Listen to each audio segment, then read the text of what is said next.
Hi అండి, welcome back to our channel. ఈరోజు నేను ఈ వీడియోలో రాగి పిండితో ఉప్మా అనేది ఏ విధంగా తయారు చేసుకోవాలో చూపిస్తున్నాను. ఇది చాలా టేస్ట్గా ఉంటుంది, తప్పకుండా ట్రై చేయండి. ముందుగా ఒక బాండీ పెట్టుకుని అందులోకి కొంచెం ఆయిల్, కొంచెం నెయ్యి ఇష్టపడే వాళ్ళు వేసుకోండి. నెయ్యి వేసుకుంటే టేస్ట్ అనేది చాలా బాగుంటుంది.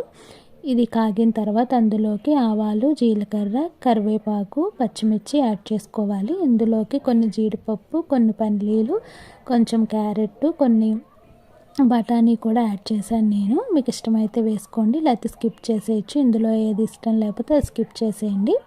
ఇవన్నీ కూడా బాగా ఫ్రై అయ్యేలా చేసుకోవాలి. ఇట్లా చేసుకుంటే కొంచెం హెల్తీగా కూడా ఉంటుంది.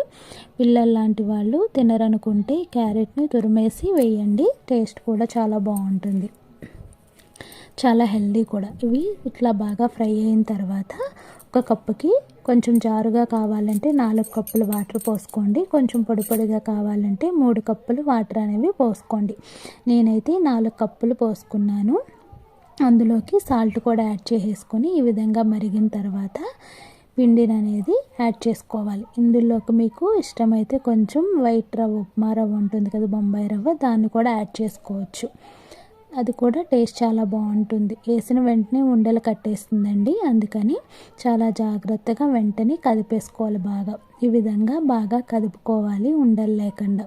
ఇట్లా బాగా కదిపిన తర్వాత దీని మీద మూత పెట్టుకొని కొద్దిసేపు ఉడకబెట్టుకోవాలి. కొంచెం మధ్య మధ్యలో కదుపుతూ ఉండాలి. తర్వాత ఇందులోకి కొన్ని జీడిపప్పు, వేయించిన జీడిపప్పులు కూడా పైన యాడ్ చేసుకుంటే టేస్ట్ అనేది చాలా బాగుంటుంది. కావాలంటే పైన కొంచెం నిమ్మరసం, నెయ్యిని కూడా యాడ్ చేసుకోండి. ఈ వీడియో కనుక నచ్చితే లైక్, షేర్, సబ్స్క్రైబ్.